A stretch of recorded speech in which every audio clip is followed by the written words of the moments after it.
Welcome to the ninth lecture of the online lecture series on language, literature, and cultural studies organized by the English Language Teachers Interaction Forum, ELTIF. Let me introduce myself. I'm Dr. Praveen, coordinator of the online programs of ELTIF. ELTIF is a purely voluntary and non-profit organization of teachers who have taken it a mission to empower rural India through English language education.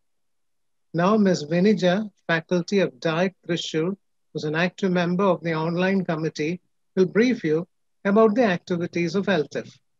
As Praveen sir mentioned, ELTIF is a voluntary teacher forum which lives in and works mainly for the villages with a motto of empowering rural India through English language education. LTF started as an informal gathering of teachers of English in 2002, and it got registered as a professional platform for interaction in 2010. LTIF has organized more than 500 programs for students, teachers, and parents in various parts of the country.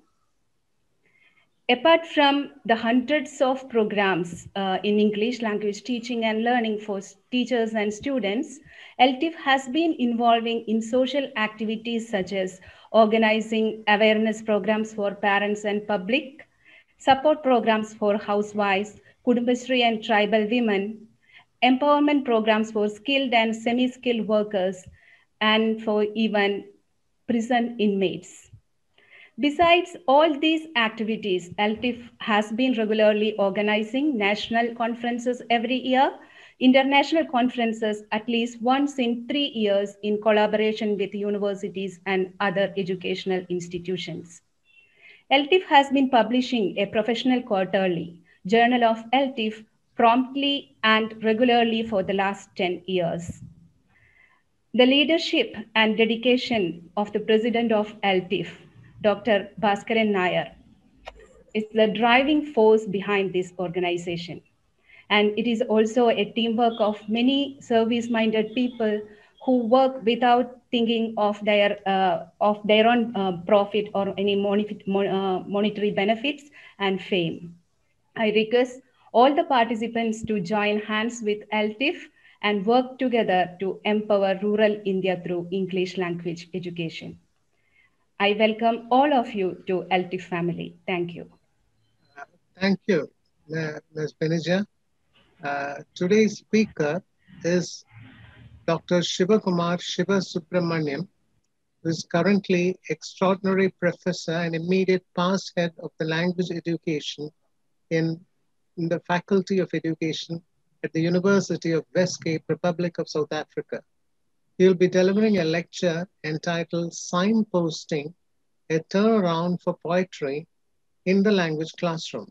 Dr. Sivakumar Subramaniam serves the editorial board of Journal of English as an international language, EILJ, as chief editor and has served the editorial board of Asian EFL Journal. He has been a foreign language or second language educator for over 35 years now and has taught English in India, Ethiopia, Thailand, Bahrain, Armenia, and UAE prior to relocating to the Western Cape in 2011.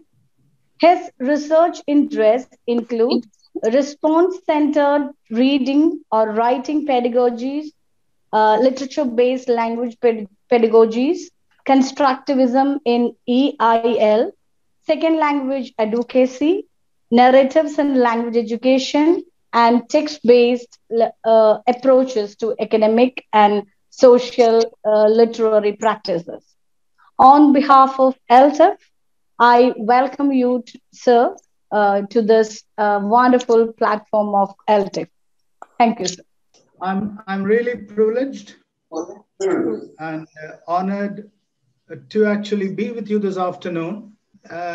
I need to first salute all the executive committee members of ELTIF and all the others who have had a substantial input into the groundwork of this afternoon's presentation. I can quite understand a lot of preliminary work must have gone before this presentation could actually become a reality this afternoon. Therefore, I salute all of you, and I wish you all the very best and all the courage and competence in your future efforts and in your future accomplishments. It touches a deep chord in me to hear that this organization is passionately devoted to the empowerment of rural folks in South India. So empowerment is the keenly felt need of education. It becomes even more significant when we try to see it through the prism of English language teaching. Therefore, for me, it's a very special occasion because I'm speaking to people who are empowering others, and by doing so, feel continuously empowered. We give voice to those people who are voiceless, just as we empower those people who need to be empowered.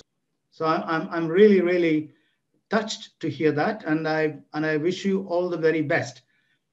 Having said that, I must actually recognize the presence and the profile of Dr. Bhaskaran Nair, Professor Bhaskaran Nair. I mean, we are, I think, closely connected in many ways. So it wouldn't be wrong on my part to call him by first name Bhaskaran, because in overseas contexts, we are all on first name basis. So Bhaskaran, I'm deeply indebted to you, and I'm really honored that I'm presenting before you. So you're my emotional senior, and you're also my professional senior. Therefore, for me, this is a deeply humbling experience. And I would also like to recognize Dr. Praveen. Praveen and I have been in touch for some time now, and I particularly appreciate the warmth and the dynamism with which he interacted with me in the setting up of this afternoon's presentation. I mean, he was so efficient, he was so receptive, he was so responsive, and I think he is a big blessing to LTIF. I would also like to extend my salutations to Vinija, and Lena, you deserve my salutations too. I'm a deep champion of female empowerment because some of my best students in South Africa are female students. And some of the people who serve with me in some of the international advisory bodies that I chair, they're all very able-minded females. Therefore, I believe in female empowerment because deep in me, I realize, I echo the sentiment that the hands that rock the cradle can also wield swords. Therefore, I believe in female empowerment. Therefore, all of you deserve my praise, my prayers, and my accolades. The presentation I have actually put together for you this afternoon is not in itself something that is very new. Absolutely not. This is something which has been making its round for, let us say, 200 years, maybe more. But what I'm trying to zero in by doing this presentation is to bring about a sense of looking at something in a new way, to look at something anew, to look at something afresh. Just as this COVID pandemic, which has shockingly reminded us what it means to be human, this presentation should serve a similar function. It should serve a complementary function in that respect. Therefore, I'll try my best to share with you some of the insights, some of the ideas that have accrued over my long years of working overseas. And you're free to engage with me once the presentation is over. My beloved LTIF community there, I just want to say a few things in order to put this presentation in its fitting context. We all know a signpost acts as a pointer. It points to a place, the direction, the distance. We all use signposts in our writing. Signposting is a very important tool in writing. We should know where we have come from, what we are doing, where we are headed. And that's the reason the rhetoric of English language has a beginning, middle, and end. So signposting. In the last chapter, I talked about that thing, and I hope to be able to return to it later. But for now, I would like to focus on something which complements that. This is the kind of tone and tenor with which doctoral students signpost their progression of thinking. Signposting a turnaround for poetry in the language classroom needs to be seen in a metaphorical sense, in an imaginative sense. So it is like people saying, you know, can we turn around this business? Can we turn around this project? Can we resuscitate? Can we help this project get a new lease of life? So turnaround should come here as a kind of a salvaging dynamic. It should come here as a salvaging act, as a kind of a restorative enterprise. I mean, this is not to suggest that poetry was not there before. Poetry was very much there before in the language classroom. But then, for various reasons and for various factors, it was pushed into exile. It almost reached its point of extinction. But then it surged back into prominence. It shot up back into substance. So this presentation of mine this afternoon is a celebration of that sentiment. So turnaround for poetry will actually deal with the dynamics and fallouts of how poetry can be a successful pedagogical tool, especially in the English language classroom. So that is the way I would situate the context of this presentation. Now, we need to problem pose. We need to problematize.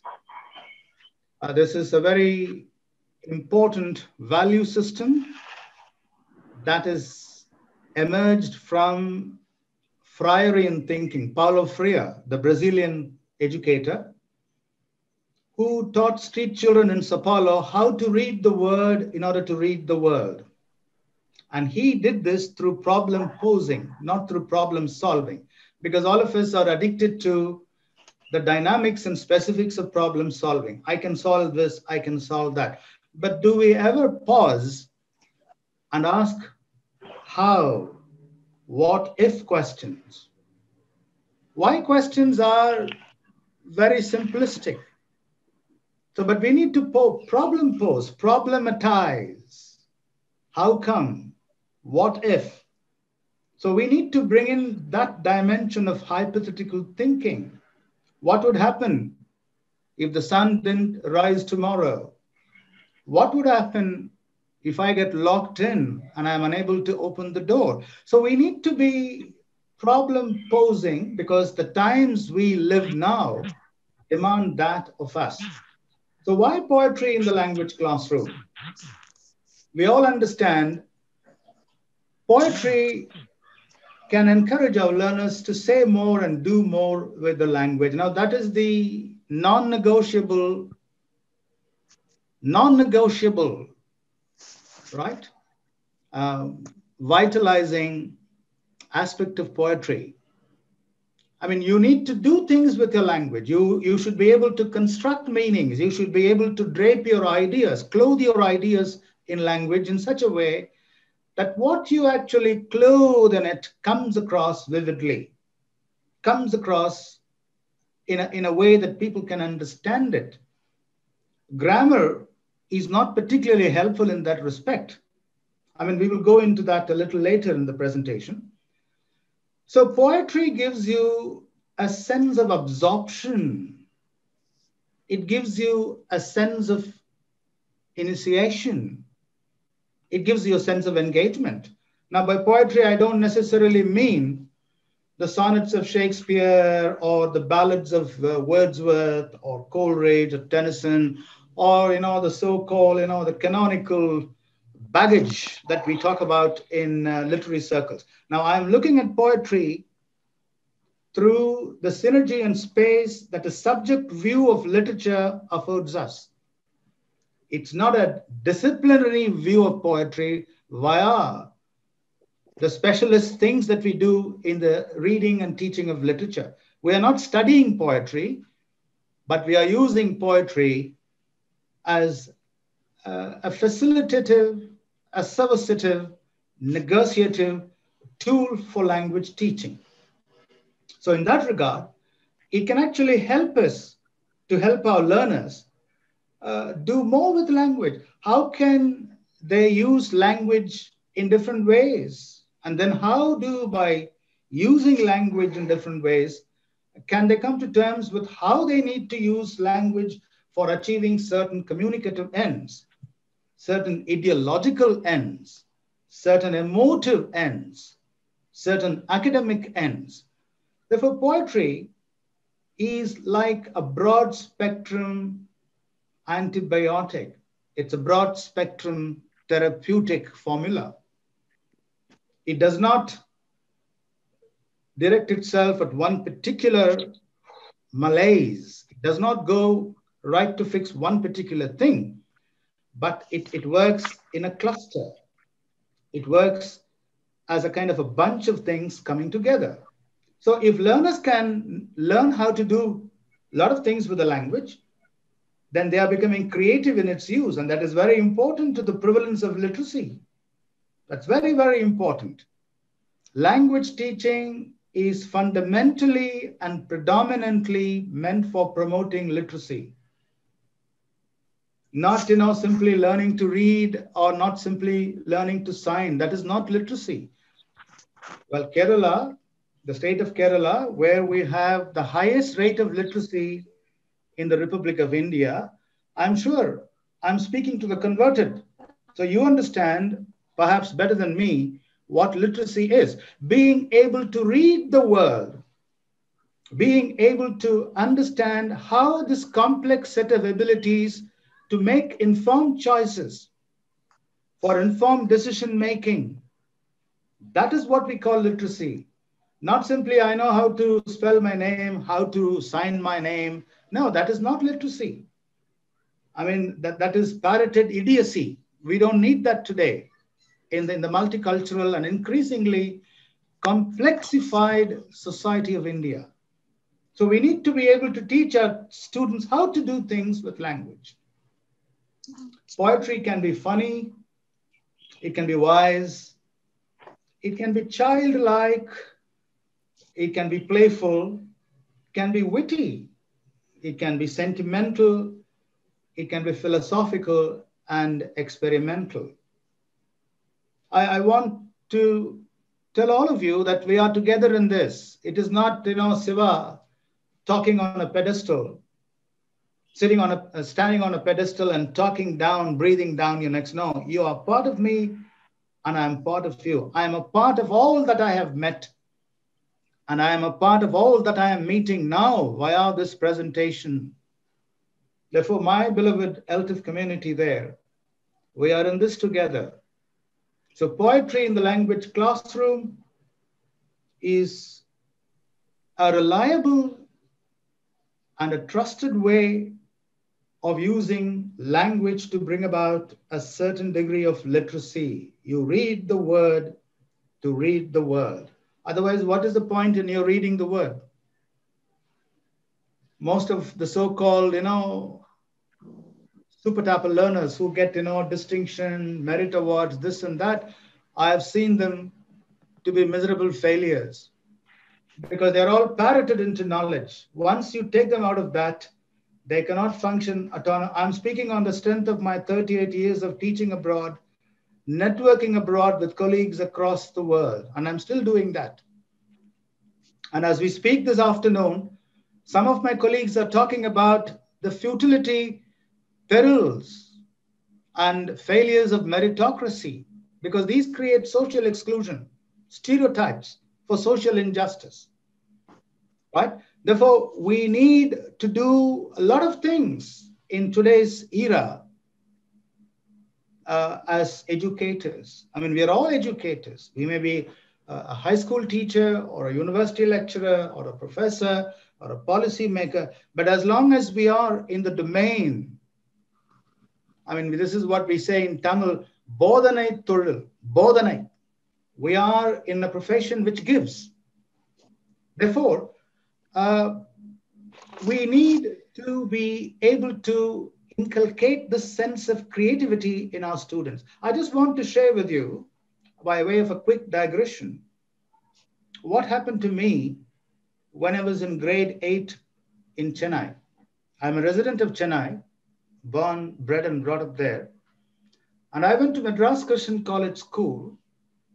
It's a school which used to be run by the Church of Scotland those days in the late 50s and early 60s. And those were the days when some of those teachers who came during the colonial days, especially from Scotland and from England, they opted to stay back. And some of them had their ends in Chennai. They are laid to rest in Chennai. Their graves are still there in Chennai. I'm very vividly reminded of two of my teachers. One is a teacher who taught us mathematics and geography. His name was John Bowman. He was from Glasgow. And the other was the one who taught us a little bit of physics and chemistry, because those days we only had general science.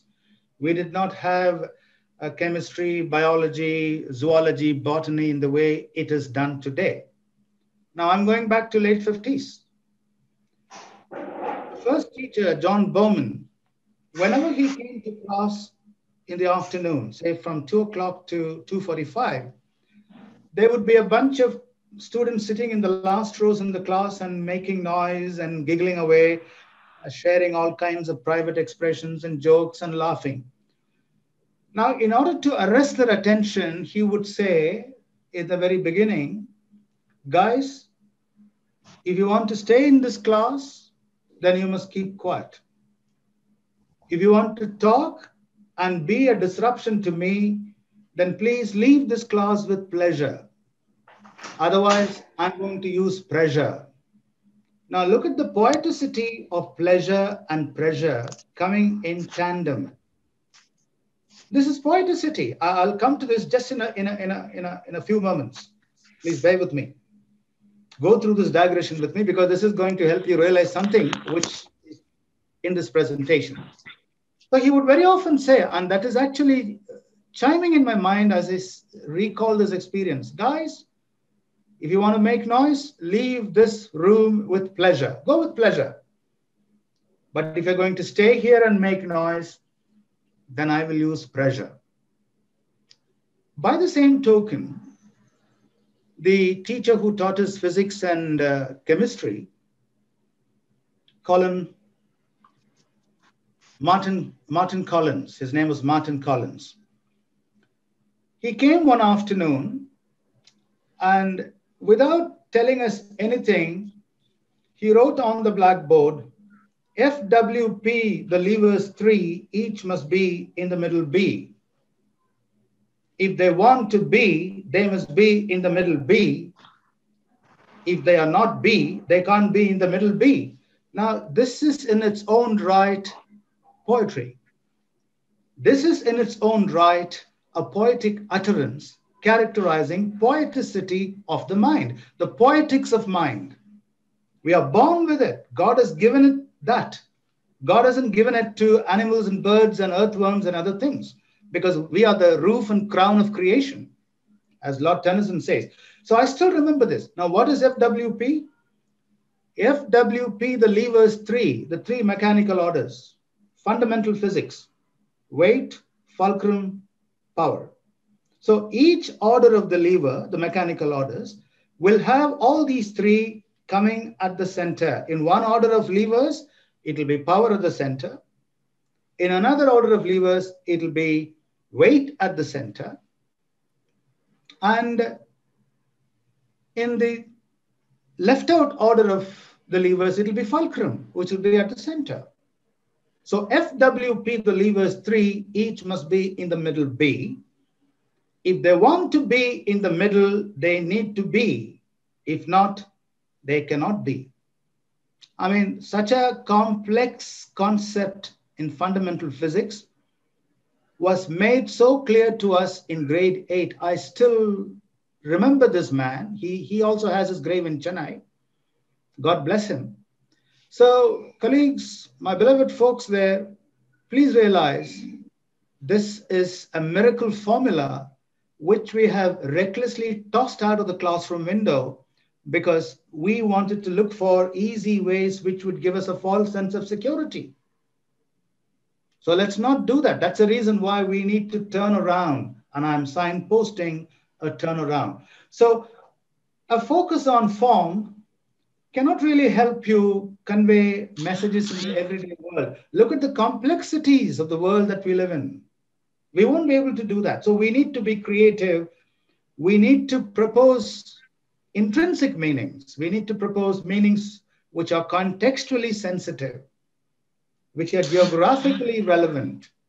So those days of dictionary meanings and extrinsic meanings, denotative meanings, cannot hold much relevance for us because they don't really take into account the inevitable diversity, plurality of humanity.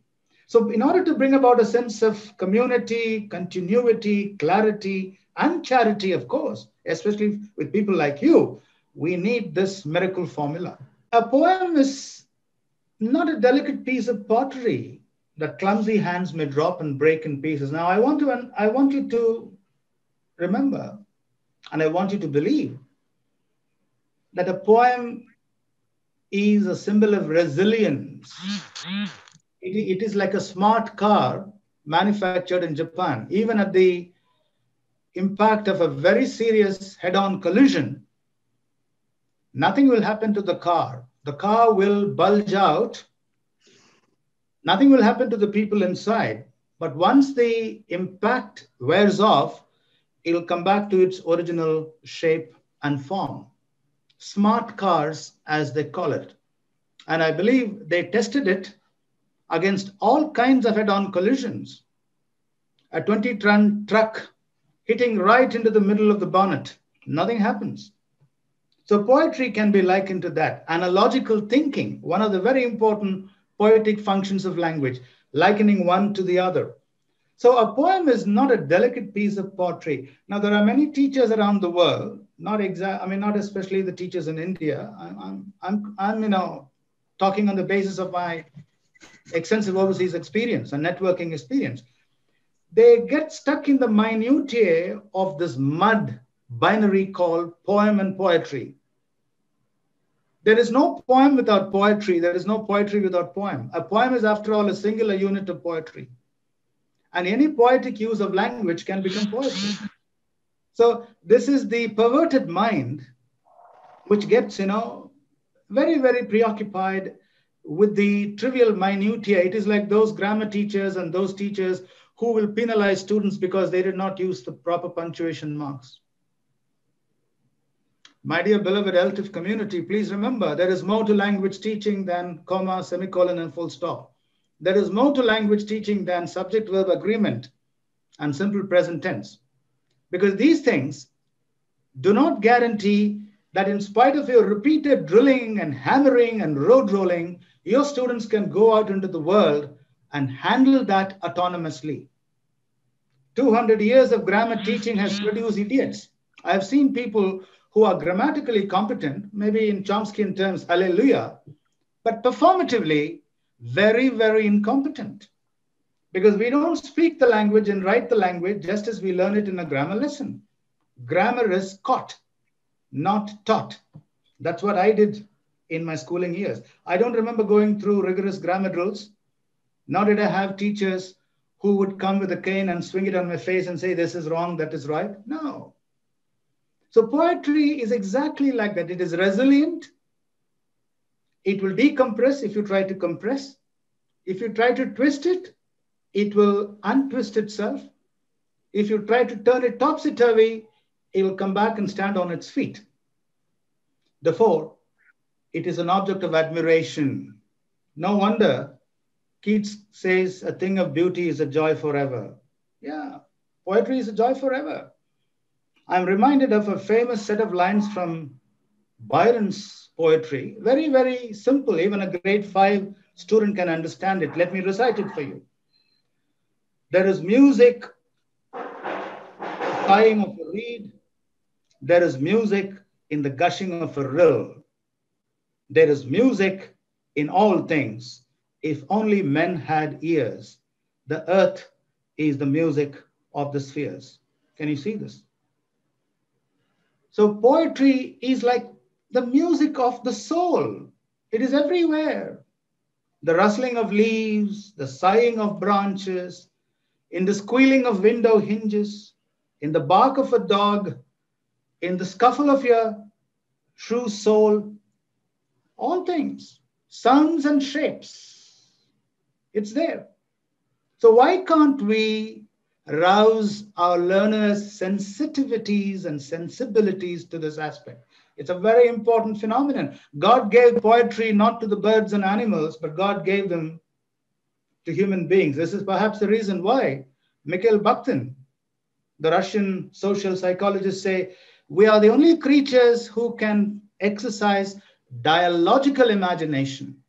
No wonder Isaac Newton, no wonder Albert Einstein said, imagination is far superior to knowledge. Knowledge can sometimes make you an idiot because you memorize it without knowing its applicative functions, its adaptive functions, its affiliable functions.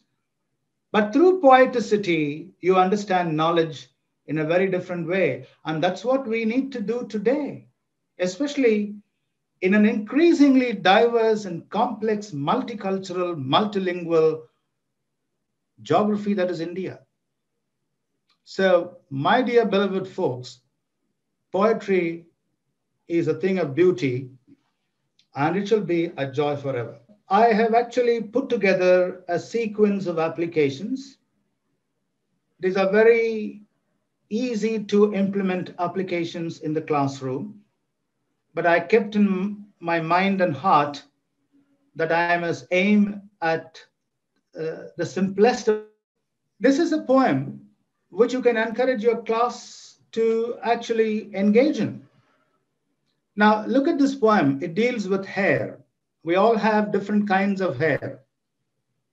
Curly hair, woolly hair, wavy hair, frizzy hair. Some of us have wiry hair. Some people have tidily combed hair. Some have shiny, fluffy, floppy hair. So it is as diverse as diversity can ever be. So you can just begin with very simple formulations. I like hair that is woolly.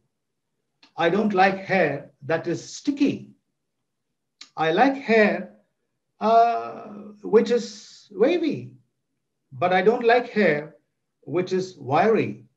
So these are some of the expansions and some of the interventions that you can try. In the same way, you can also make it complex. I like my hair to look like this. I don't like my hair to look like this.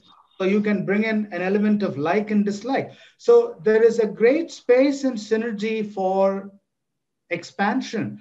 My dear community there, please understand our engagement with language is not linguistic anymore. We are living in the post-method condition. All the prepackaged, culturally stereotypified methods of the past have run their course out. So our engagement with language today at any level, I'm at the topmost level, training faculty how to become supervisors. Right from that, we'll write of science, we challenge them, we read them. Therefore, it is not linguistic in a Chomskyan sense, because Chomskyan models have run their course and they haven't produced much. If all of us learned language like the way Chomsky proposes in his transformative generative grammar, language would lose its sense of magic and color. It would lose its sense of creativity and community. It'll be like somebody putting a sensor into your cerebral cortex and connecting that lead to the computer and making patterns. That's not the way we use language. Never. We are using language as a semiotic. It is a process in process. As my supervisor, Professor Carter, used to say in Nottingham, Siva, it is a process in process, and it'll always be that. It will never, ever come to a stage of closure focus. There will be no closure. It'll always be like running waters, like fluttering curtains, right? So that's the way to go. You have a spaghetti poem. If you think spaghetti is not culturally affinitive to the dietary habits of people in Kerala, you can bring in kora puttu. Is it chewy? Is it tasty? Is it sticky? Is it dry? Is it crumbly? Right? So you can bring in all those adjectives. Now, please remember, a man's level of literacy, whatever language it be, whether it is Tamil, Malayalam, Hindi, or English, is very often measured. This is according to some research findings I'm talking. His ability to use adjectives and adverbs and abstract nouns as well. Not simply verbs and nouns. They don't bring you that sense of literacy. Whereas these three, adjectives, adverbs, and abstract nouns, they are the ones which mark your level of literacy. So in that sense, writing your own poem by bringing in a wave, a string of adjectives and adverbs, you are creating very engaging, very enriching, and very empowering language learning engagements in your class. A grammar lesson can never ever come anywhere close to this. I'm being honest. I'm not trying to organize a working funeral for grammar this afternoon. That's not the objective of this presentation. However, I need to point out the dangers of over-reliance on grammar alone. Grammar is caught. Grammar can never be taught because it is not possible even for a monolingual native speaker to teach somebody else the grammar of his language. Now, can you all, speaking Malayalam in Kerala, teach the grammar of Malayalam to somebody else who wants to learn it as a foreign language? One lifespan won't be enough. Let us be honest. So we have to look at it semantically. We have to look at it semiotically. We have to look at it representationally, not referentially. Not in that sense of accuracy and inaccuracy. As Paul Coelho says, nothing is correct or incorrect in language. It is exactly like a clock which is correct twice a day. Look at that beautiful crystallized wisdom utterance. If your clock stops at 6 o'clock this evening, it'll be 6 again tomorrow morning when it comes to actual 6 in a clock that is running. So nothing is correct or incorrect. Even a stopped clock is correct twice in a 24-hour cycle. Therefore, my dear community there, you can ask your students to write their own poems. This will take care of various other complexities that we are actually worried about, that we are preoccupied with, right? So we talked about hair, we talked about spaghetti, and I brought in that little intrusion referring to kora puttu, which is a very famous Keralite breakfast delicacy. I have eaten kora puttu in my Keralite friends' homes because I have a lot of Keralite friends, and I still have, and that is a treat. It is a soulful, absolutely relishable treat, kora puttu. And it is so healthy, light, and yet satisfying. right? Easy to digest and yet vitalizing. So that's the way we bring in poeticity. Now, what is poeticity? It is your imaginative capacity. Now, people have now realized it is problematic to be using literal language. I'm sure all of you would be honest enough to admit this fact that when we started using language, whether it is our mother tongue or any other language, we used it imaginatively, we used it figuratively, because non-literal language is very easy to use, whereas literal language is problematic. How literal a language can be. You say the sky is blue. That blue does not quantify anything which can come across as absolute. It is a very fluid, provisional, and a tentative way of pinning some value to that.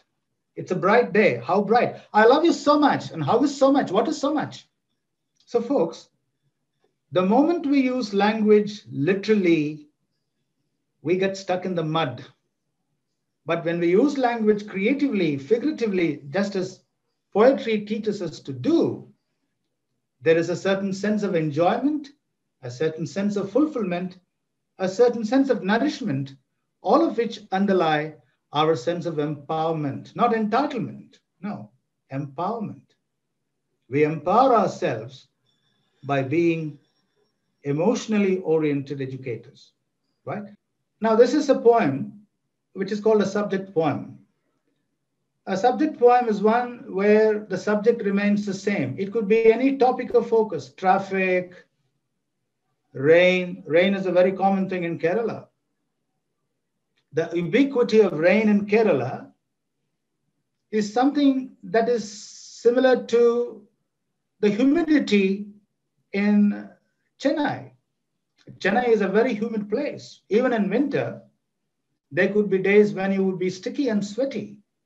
Ubiquity, the commonality of something that keeps coming again and again and again and again. The unavoidability, the inevitability. I mean, these things come in spite of us. The sun rises in spite of us. The moon waxes in spite of us. It wanes off in spite of us. Mondays come in spite of us. Sundays go in spite of us. Can you see the poeticity? But remember, poeticity cannot be had as a main dish, right? It can only be like oil in a dish. And this is what I discovered while doing my PhD at Nottingham University. The Poetics of Mind. It's a beautiful book written by Raymond Gibbs. If you can lay your hands on it, you must read it. So he says, poeticity is like oil. We cannot have a cup of oil as a main dish. No. But oil is permeated into all the preparations that we use as our special dietary intake. So poeticity is exactly, it is there in everything. There is music in the sighing of a reed. There is music in the gushing of a rill. There is music in all things, if only men had ears. Poeticity is exactly like that. Try cooking without oil and see what happens. You may say from a health point of view, it will help you stay clear of cholesterol buildup in your body, but it will never ever give you a sense of satisfaction of having had something which is very nice to your palate. So colleagues, my folks, you can play with poetry. You can use it as a subject poem. Traffic is fast, traffic is noisy, traffic is dangerous, traffic is crawling. I don't know how the traffic is today in Trivandrum, but when I visited Trivandrum as a 13-year-old boy, it was a very strange thing. Very few cars, very few bicycles, very few people, and even Chennai, where I come from, that's how it used to be.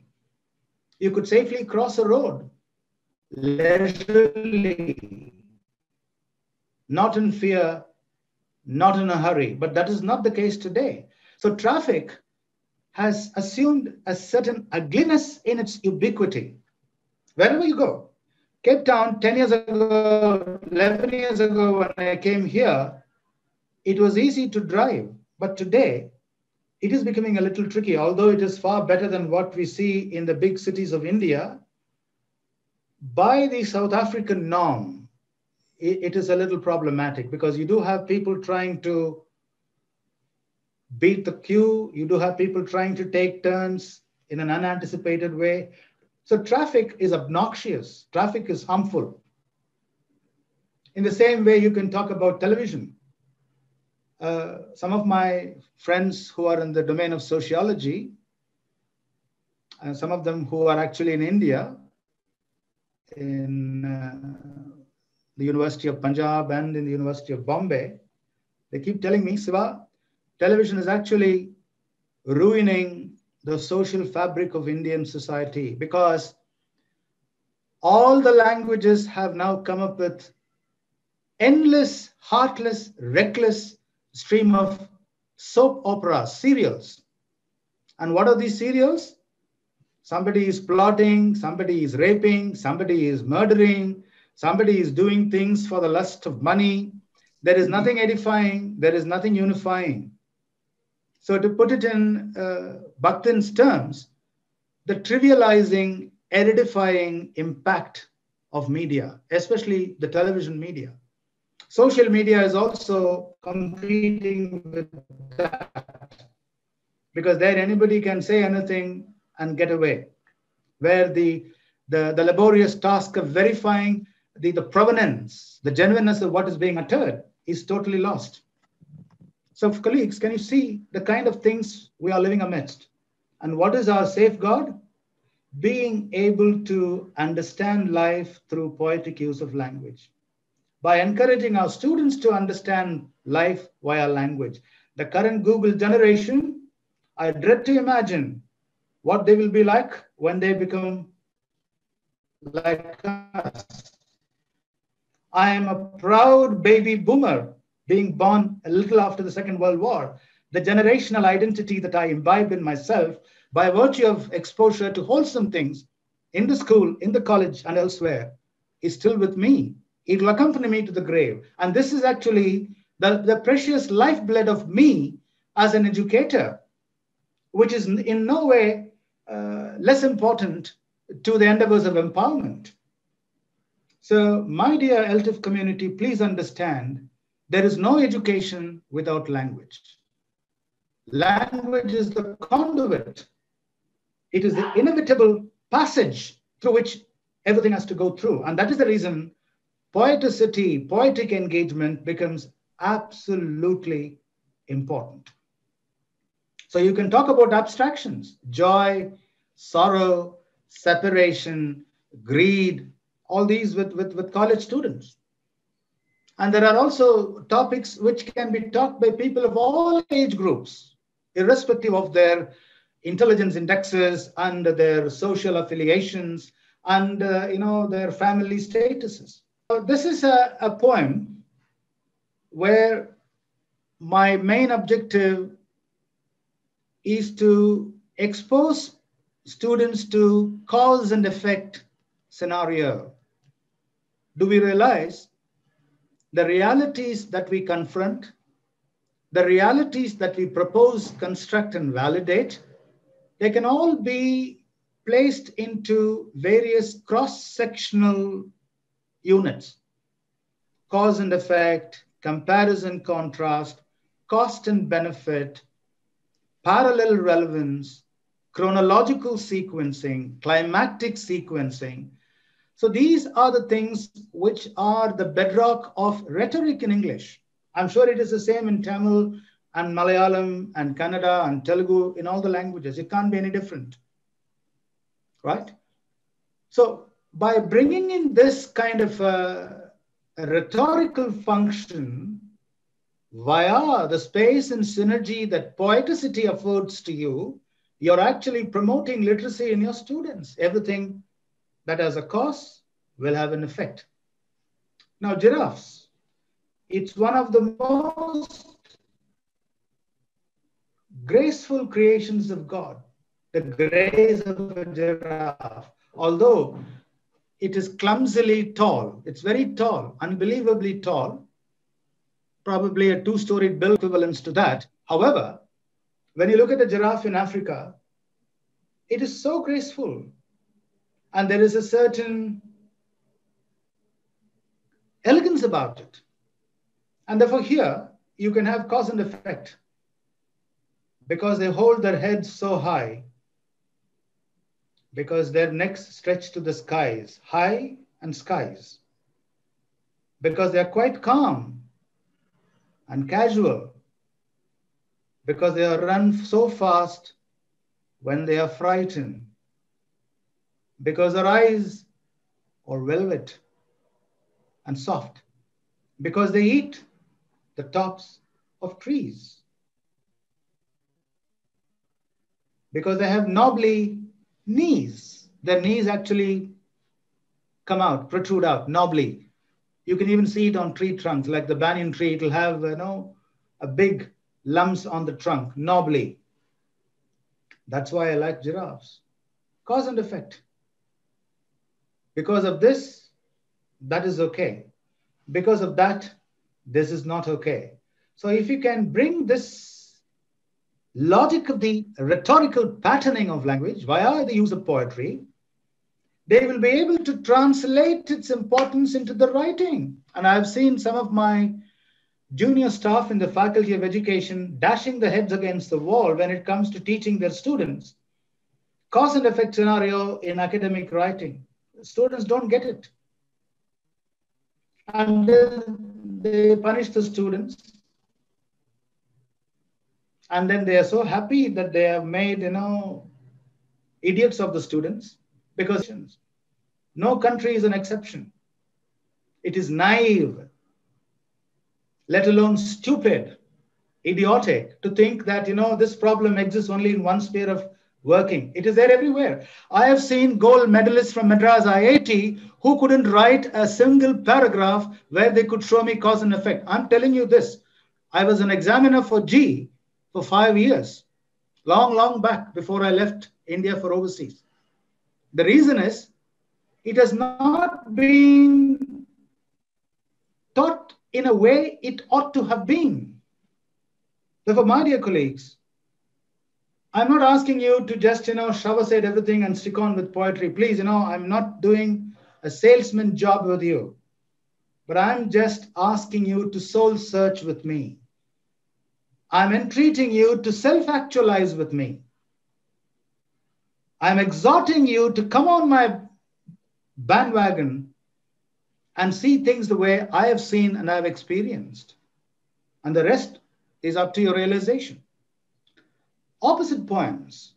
This is a very funny title because the beauty of English is it is malleable. It is adaptable.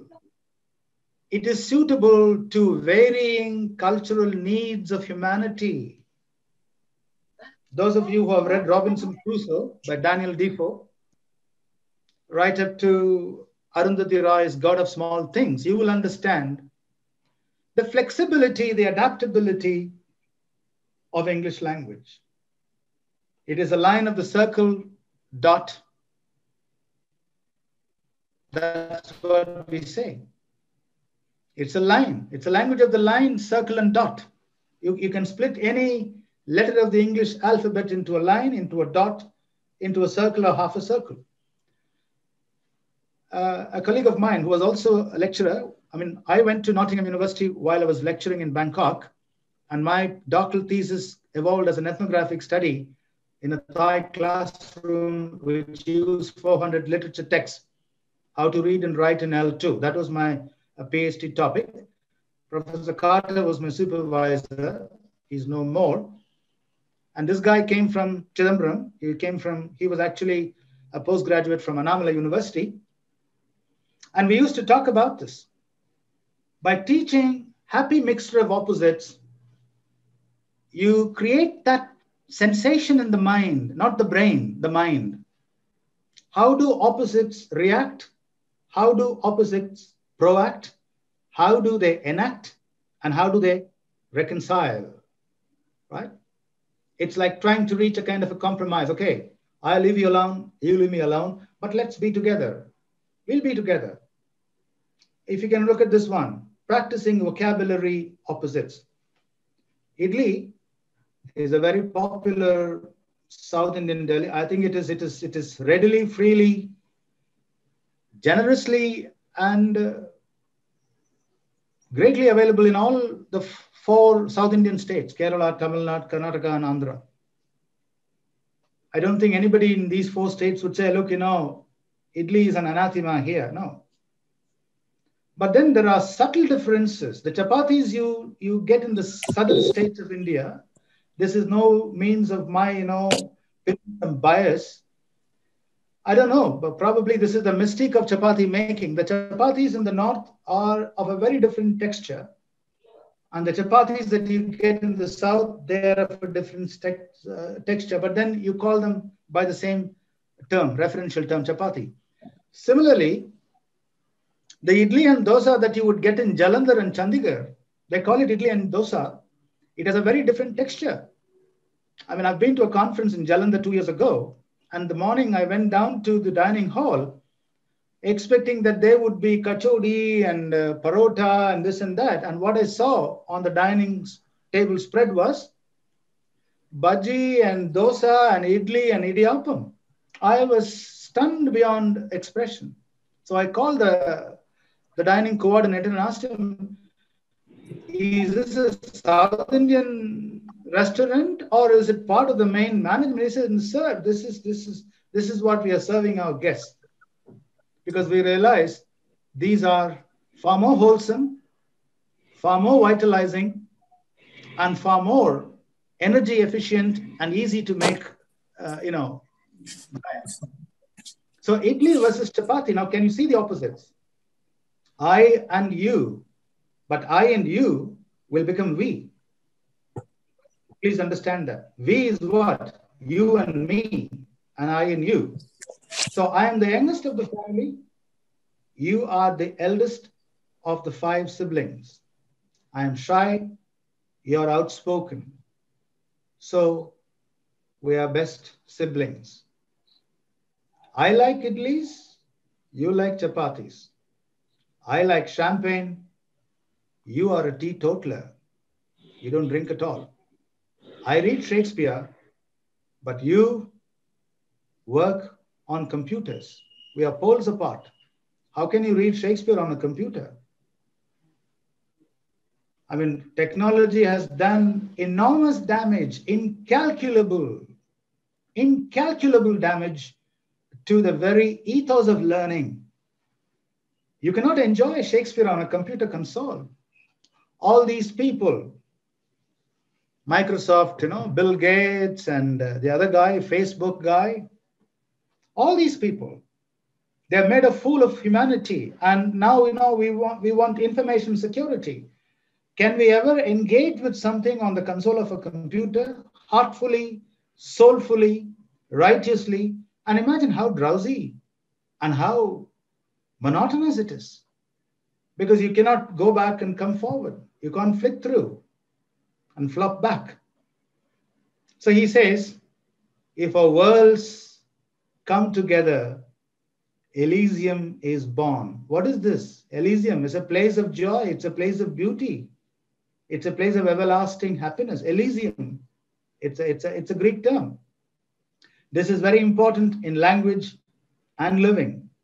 We need to bring things together, not for the reasons of promoting religious, linguistic, cultural bigotry, but for the very purpose of making people realize that, look, we can live together in spite of all the differences that we are inheriting and that we are born into. So if these things can, it is like the Big Ben telling the Leaning Tower of Pisa, if you have the inclination, I have the time. The Leaning Tower of Pisa asks the Big Ben, can you teach me? And the Big Ben tells the Leaning Tower of Pisa, if you have the inclination, I have the time. It's exactly that. Comparison and contrast, arriving at trade-offs, not necessarily through a syllabus design, not necessarily through an exam paper, not necessarily through a composition exercise, but in the large overall scheme of living and learning. So you can see this. This is a further extension of what I was talking about in the last application referred in the last slide. So I'm shy. I read books. I hate wine. I live in the West. I write letters. I remember birthdays. I think this actually, in some ways, characterizes the people of my generation. We read books holding the books in our hands. I'm still doing it as a 69-year-old fellow. For me, if I don't hold the book and read in hand, that reading is not reading. It is corruption. And on the other side, you're outspoken.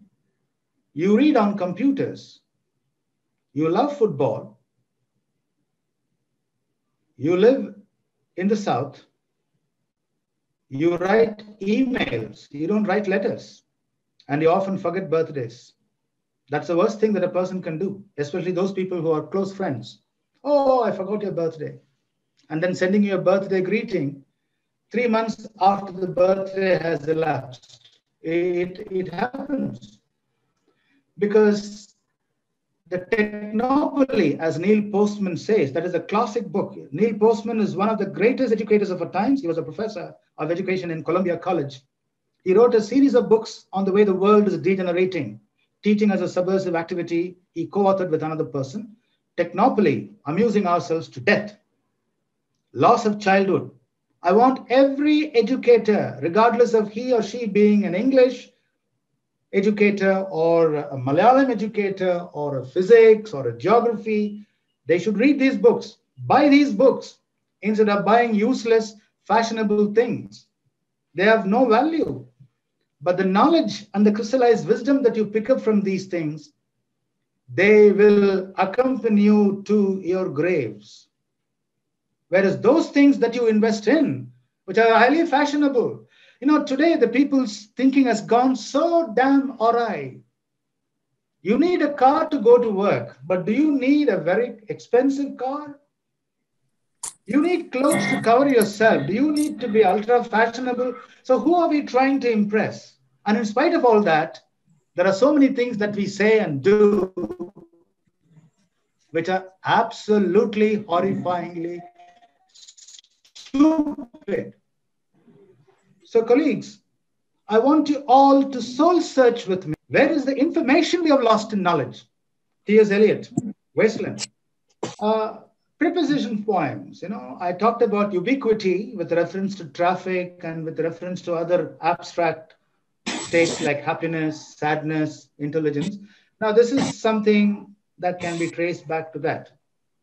I'm sure those of you are familiar with the Rhyme of the Ancient Mariner. It has been taught at various levels. We have had abridged, adapted versions of the poem. But I read this poem when I was in grade 10. And there are two very famous lines from the poem. Water, water everywhere, but not a drop to drink. Paradox. What is paradox? Something which is seemingly true, but it is false. And something that is seemingly false, which is true. Water, water everywhere, but not a drop to drink. So here, we are talking about water everywhere. Now look at the sense of humor and the sense of wit that comes into. I mean, we all had floods. Tamil Nadu has had devastating floods. So is Kerala. It happened last year. And in many parts of India today, floods have become a very common thing. The kind of devastations it causes.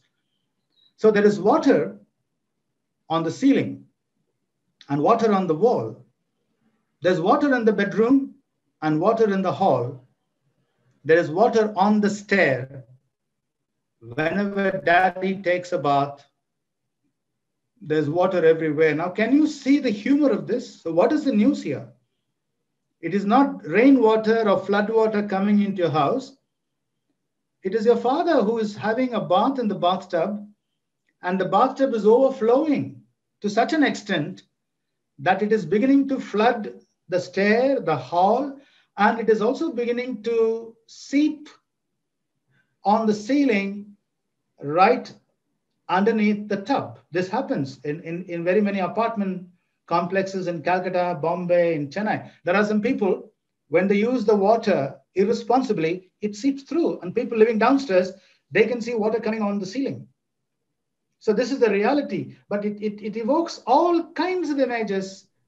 And alongside those images, it also evokes all kinds of applications for talking about those images. That is the beauty of poeticity. You see, there is something like I want and I don't want, a quality of pattern, as we call it in language teaching. We always say, I want babies that will live for a lifetime. I don't want to silence the souls. I don't want them to be seen and not heard. I want them to be heard. I want them loud and proud. Now, this is a celebration of children. Children are the future of humanity. No wonder Wordsworth said, child is father of man. There is no man without child. There is no woman without child in a feminist sense, if you want to talk about it. So you can alter this. I don't want babies that will live for a long time. I mean, many of the children today, they become a liability to their parents. Their parents wake up at the dead of the night and say, what will I do with my daughter when she finishes her college? Who will my son marry when he goes to the United States? I don't know what he's going to do. Now, can you see the kind of irrational fears and the paranoia that comes out of the realization that something is slipping out of your control? I mean, these things can be made aware of by the way we use poetry, poeticity. Benjamin Zephaniah wrote this to give people a sense of reality, a sense of grounding. So many people say, I don't want to see children. I want to see them. I want to hear them. So reverse it. I want them to be seen and not heard. I want them quiet and I want them restful. I want them quiet and I want them friendly. The last two lines, this is what we call antithesis. I have deliberately put that in red because I want this to be a kind of an awareness-raising signpost. This is usually characteristic of somebody who is in the last lap of his life. And somebody who is very close to this person, realizing that this person is in his last throes of life, says this. Do not go gentle into that good night. That good night is what? Maranam Karunam, as we say in Malayalam. So when somebody dies, we believe that person has now embraced the mercy of God. But I know the kind of sorrows and travails it causes to those people who are left behind. But to put it in a very easily understandable poetic sense, that good night is what? The last night.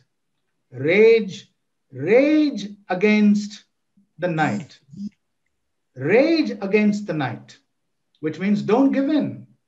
There are many people who thought they would be dead the following morning, but they woke up to greet the following day. So rage against the dying of light. Don't give in. Taken over. You take over the night. So this is the kind of a zestful, zealous reminder. So do not lose your zest for life. The earth shall abideth forever. Because the earth shall abideth forever, maybe that's the reason why Robert Frost talks about earthly heavenliness. You don't need to go to heaven. You can see heaven on earth if you know how to bring about Elysium, joy, harmony, learning to live with difference, looking at things open-endedly, expansively. So simile is about language learning. What is a simile? Likening one thing to another. There is an analogy in a simile. So learning language is like climbing a mountain. It is like seashells. It is like polishing stones. It is like windsurfing. It is like listening to music. It is like sleeping. It is like surfing the internet. So you can see by giving your students this kind of an engagement, you are deprogramming them from their addiction to grammar. Grammar is no longer a security blanket. Teachers love to be grammar freaks because they feel very secure. Oh, I know the correct answer. Many students don't know the correct answer. But in the real living world, in the real daily living world, to what extent grammar can help your students communicate, receive, respond, react, challenge, reconstruct things? That question remains to be answered. So learning, this is an enhancement of what you saw in the last slide, right? Now, I want you to focus on the last 5 lines on the slide. The other ones are okay. The last 5 lines are very precious. I collect words like seashells. Each one is different. They are white, pink, gray, many colors. This is what happens when our students understand the joy of engaging with poetry. They learn some of the complex ideas. They master some of the most difficult meanings. And by coming to terms with the deviance of the language that they see there, they are able to understand and engage with the world better. And that's what becomes the dialogical imagination. Just as we say, hate on the social media can translate into hurt in real life. Imagine realities in poetry can translate into actual realities. Why don't we believe in that? We seem to just, poo-poo it. Let us give poetry a chance, a space for it to work. So this application is very, very simple, but you can use this to teach some very complex rhetorical patterns. I can't hear, I can hear. I can hear you, but I can't hear what somebody is speaking at the background. I can see my class friends laughing, but I cannot see my brother crying in the last row. I can see the blue sky, but I cannot feel the warmth of my friendship with this person. So you can bring in contradictions, you can bring in caveats, you can bring in paradoxes, you can bring in all kinds of meaning possibilities by asking your students to practice these applications. You can complexify them. I cannot moderate this meeting, but I can have a one-on-one conversation with you later. Look at that. This is at our level, at the level of an adult.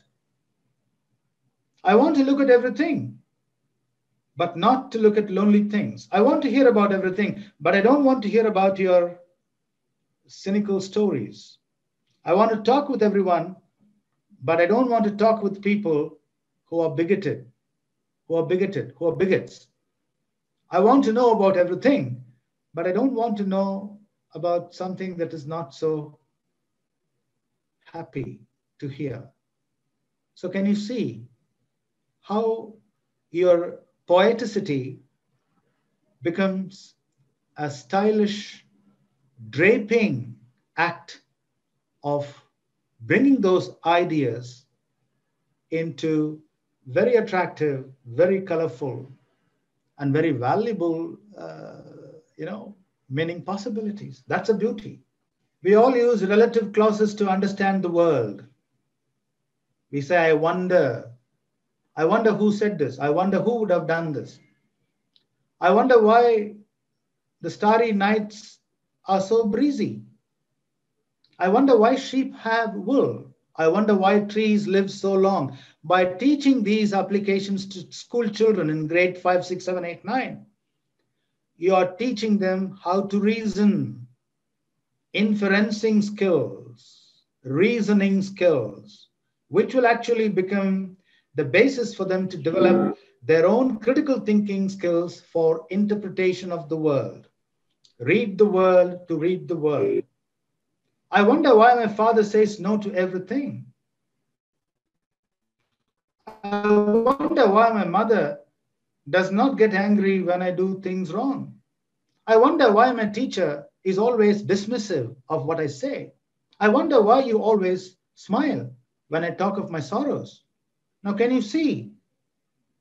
You're expanding the dimensions of the thinking process. This is what Vygotsky calls mind in society. Mind and language, they develop at a glacial pace. A glacier does not move like the way the Indian media reported the glacier break in Chamoli. There is something wrong with the way they have interpreted it. It can't be a glacier. A glacier moves very slowly, but very steadily. Educational development, which we actually liken to psychological advancement, happens at a glacial pace, not at the pace of an avalanche like social media and messaging and texting would happen, because that is a mindless thing. Your mind does not figure itself out as to why you're doing that on that little space. So language development happens at a glacial pace. It is very similar to what Robert Thomas Malthus said, the Malthusian theory of population.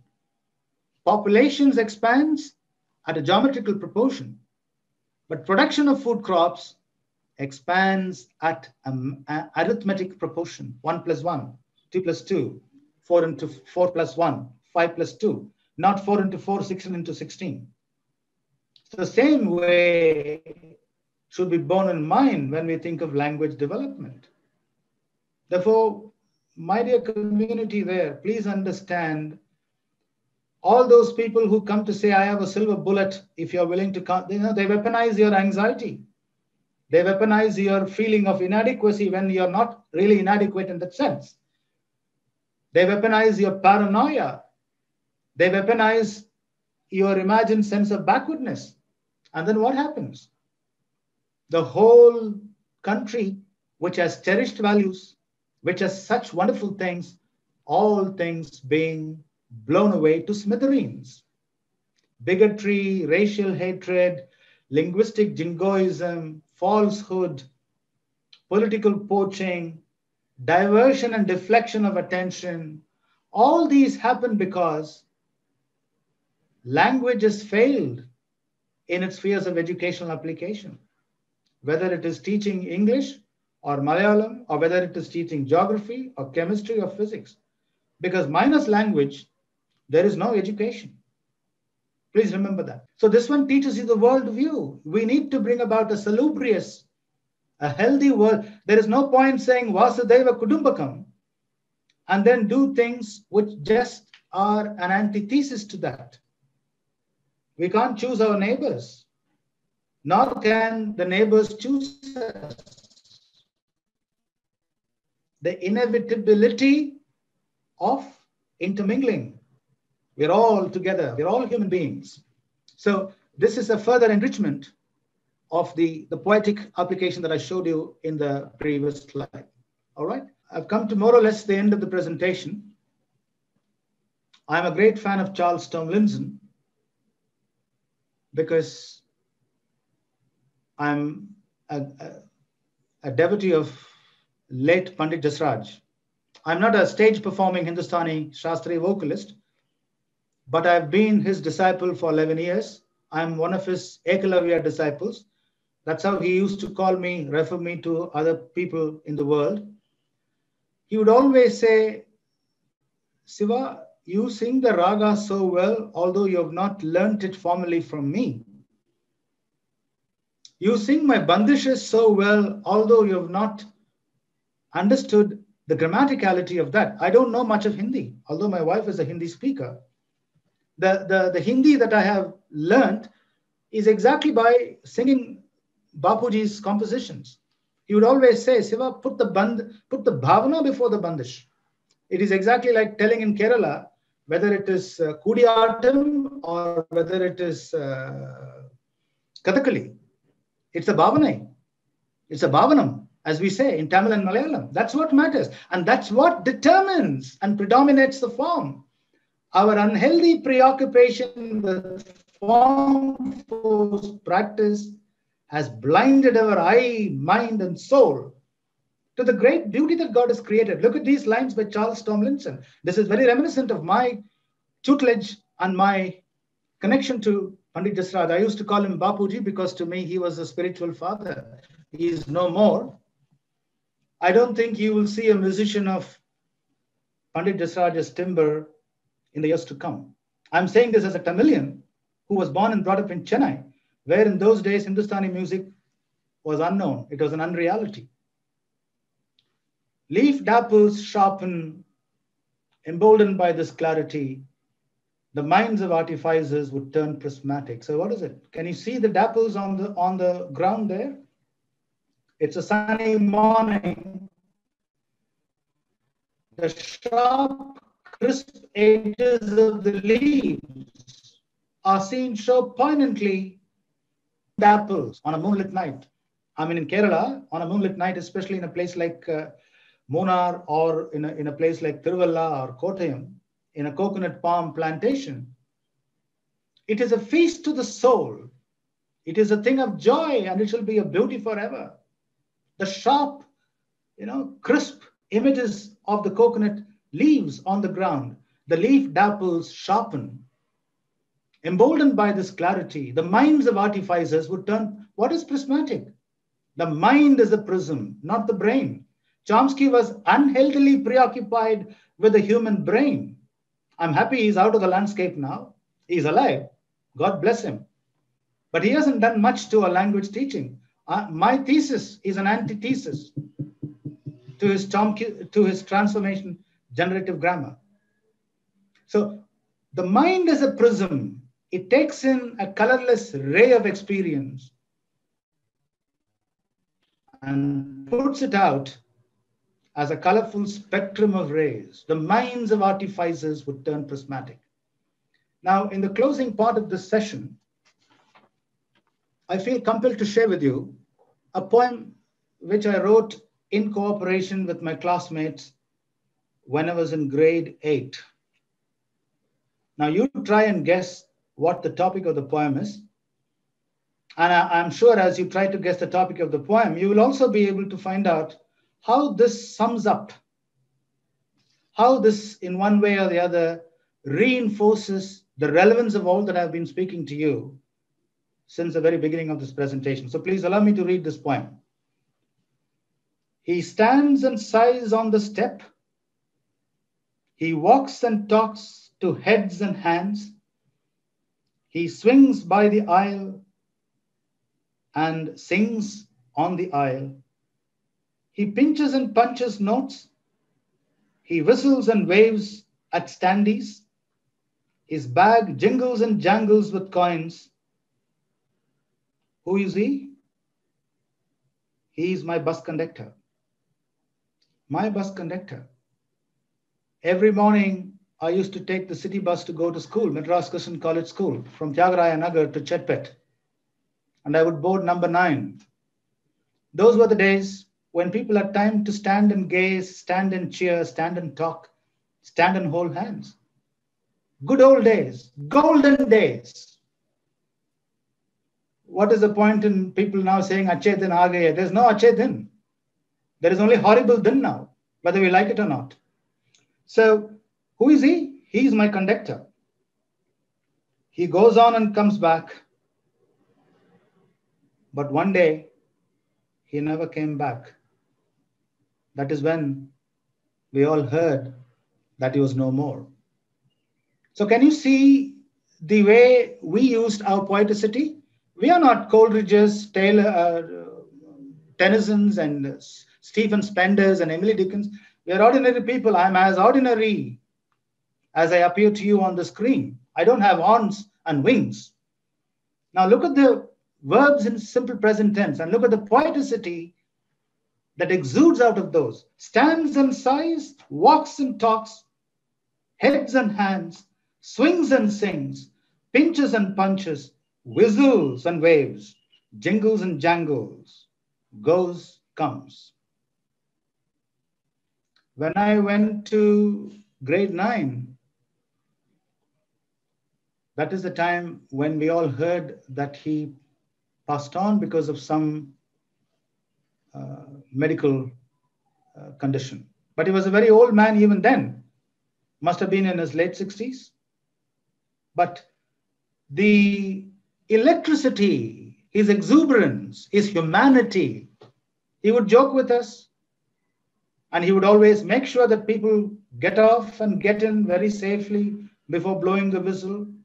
And he became a part of our being. We would see him every day because we would eventually board the same time bus. 8:30 in the morning at Tyagaraja Nagar bus terminus, which would take us to the entrance of the school gate at 9:05, traveling almost about 7 kilometers. I remember it even today. So he stands and sighs on the steps. He walks and talks to heads and hands. He swings by the aisle and sings on the aisle. He pinches and punches notes, which means what? He's collecting the notes, and he's also punching the tickets. He pinches them because he doesn't want the notes to get stuck, and they have a knack of holding it. I mean, high-tech engineers and all these so-called great specialists who have swollen heads, they can't do that. Look at that exquisite knack, the efficacious grasp and tenacity with which he used to hold these. I still remember that vividly. I feel like breaking down because my emotions are overwhelming me. And this chap, I saw him for many years. His bag jingles. It makes a jingling sound because there's a lot of coins, and jangles. Sometimes, they get clustered, jangling. An unmelodious sound. He goes and comes back. So evening again, we will invariably meet him at least 2-3 times a day. But that morning would be incomplete without his darshan to us. There were 5 of us who would travel by route number 9 from Tyagaraja Nagar to Chetpet. And he would be there. And his name was Srinivasan. So he is my bus conductor. So this is the kind of sensitivity we need to inculcate, my dear friends. And you're not going to do that by politicizing language teaching, because it has to be measured, it has to be certified, and therefore you have to cover the portions at the expense of robbing the very note. I will close. Thank you so much for listening to me.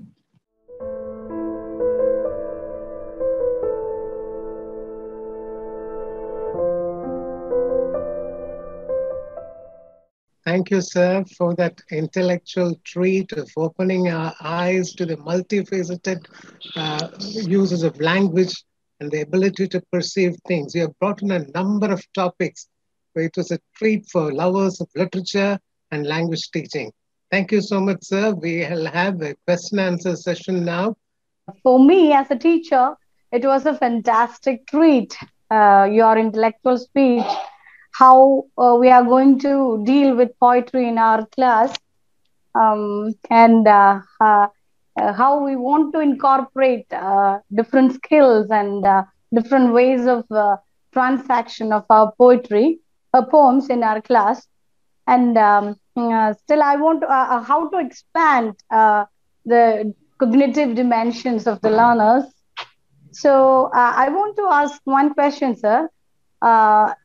Even you told us that computers have really damaged ethos of learning. I too believe in that, even though I conducted my research in multimedia, still I have this thing in my mind.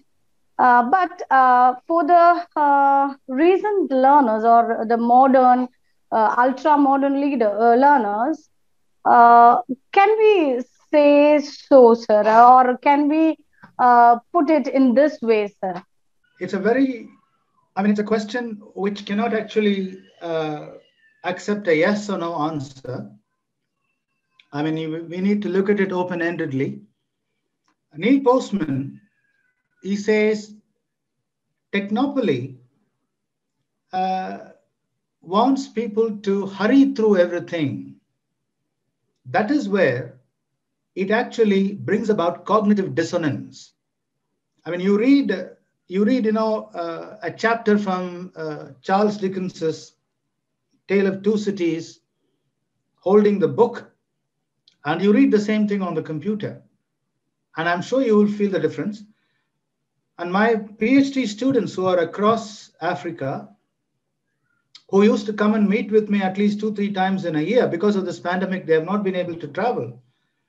They increasingly tell me in my Skype sessions, Prof, it is no longer enjoyable. Although we are doing the same thing, although you're giving us the same quality attention, we feel something is missing. So I'm not against computer, I'm not against technology, but my only fear is an addictive engagement with these devices will have a toll on the emotive, intellectual, and cultural dimensions of human beings. Because then we get used to a kind of a behavior which will actually bring about hypnotic persuasion, like what Aldous Huxley says in his Brave New World. We really don't know what we have lost.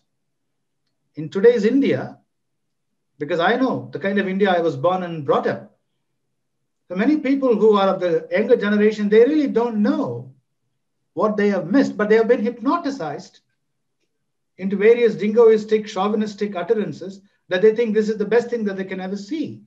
So computer is vulnerable to such a value system. So we need to see how cognition can be socialized in the space of these computers. And that is a very, very difficult thing. We need to monitor people and we need to have standbys. And we also need to find out how do we keep a check on addictive involvement with these devices. Because I know today's younger generation, they don't have any reading habits. If you ask them to engage with the complexities of a civil service application or a legal document or a bank statement, you can see how troubled they look. This is all because all these devices, they want quick short fixes, like instant coffee, like instant Maggi noodles. So in order to make, we believe in elaborative processing. This is my message to LTIF there in Kerala. You need to bring in elaborative processing, which means the mind moves at a deliberate, slow pace. You can't read a 500-page document on a computer because that has its negative impact on cognition. And again, Lina, cognition is not a computable construct. This is where Chomsky failed. Cognition is a social construct. Where is your cognition now? Not on the computer screen, but on what I'm saying, the utterance that I'm making, and the utterance that you're making in response to that. Therefore, my word of caution for you is you need to use it with a great degree of care and surveillance. And you see, all over the world, people are now singing hallelujah to automation. The bank people say, why do you come and stand in queue, sir? Please do it from home. And then, you feel insecure. All kinds of breaches occur. And then you go to some other person to fix those breaches. And then some other breaches occur because of that. So do we need all this? Skim reading, as Stephen Hawking has said, computers, they actually condition your behavior. This is what Aldous Huxley calls ineradicable behavior. Once you have done that, your behavior can never be changed. You will always be like an automaton. And Stephen Hawking, the greatest living scientist who died just a few years ago, he said, if this happens, humanity will become extinct soon like the dinosaurs. And how would humanity sustain itself? By weaning itself from technopoly. And I'm not saying computers should be thrown out of the classroom window, but that should be used as a kind of a subsidiary mechanism, not as the principal one. I hope I have answered your question. Yes, sir. Thank you. Bhaskaran sir is tuning us like that, sir. You can be very proud of that. He is tuning us, all the team members, according to your point of view, and We can promise you that we do not lose our zest for life, and also we are ready to find earthly happiness. Thank you, sir. Thank you so much. May I now Thank you. request Mr. Wilson, who is the Secretary of LTIF, to formally thank Professor Sivakumar for the talk and also the participants. We successfully come to the end of today's very fruitful and useful online program organized by LTIF. It is a fact that generally our learners are most often forced on grammar or accuracy in learning English. It means that they are denied or lose a very important opportunity to experience an emotional engagement in learning of English. Our distinguished guest, extraordinary professor, Dr. Sivasubramaniam, reveals the above truth by presenting the topic, Signposting, a turnaround for poetry in language classroom. Really, his views and opinions signpost us a lot to understand how and why poetry can be a valuable, a dynamic resource in the teaching of a foreign or second language, especially English. The activities and tasks, very poetical, he mentions, very well explain how poetry is a joy forever, and also how it can be used to develop the learner's interest to understand and appreciate the creative and imaginative dimension of English language. As a teacher and an activist of LTIF, I am very happy to express my sincere and heartfelt thanks to our guest, Dr. Sivasubramaniam, sir, for making such an excellent and valuable presentation, making this program very meaningful, interesting, and powerful also. Thank you very much, sir.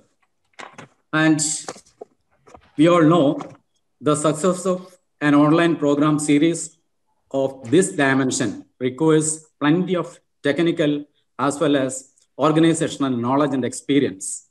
Dr. Praveen, sir, our coordinator, along with his team members, Dr. Kartika, Dr. Leena, Dr. Srihari, Ms. Vinija, Mr. Mohan Butti, Ms. Bhagyalakshmi, unitedly work for this,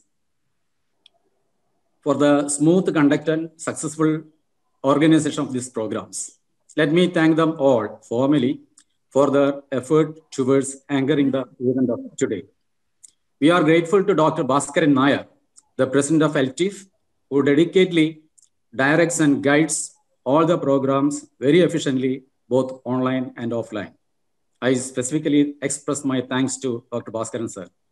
Finally, let me express my gratitude to all the members of LTIF, all the well-wishers, and all the participants of today's program. Thank you very much. So once again, thanking Professor Sivasubramaniam for that talk. I thank every one of you. Thank you all. Bye. Stay safe. Stay healthy.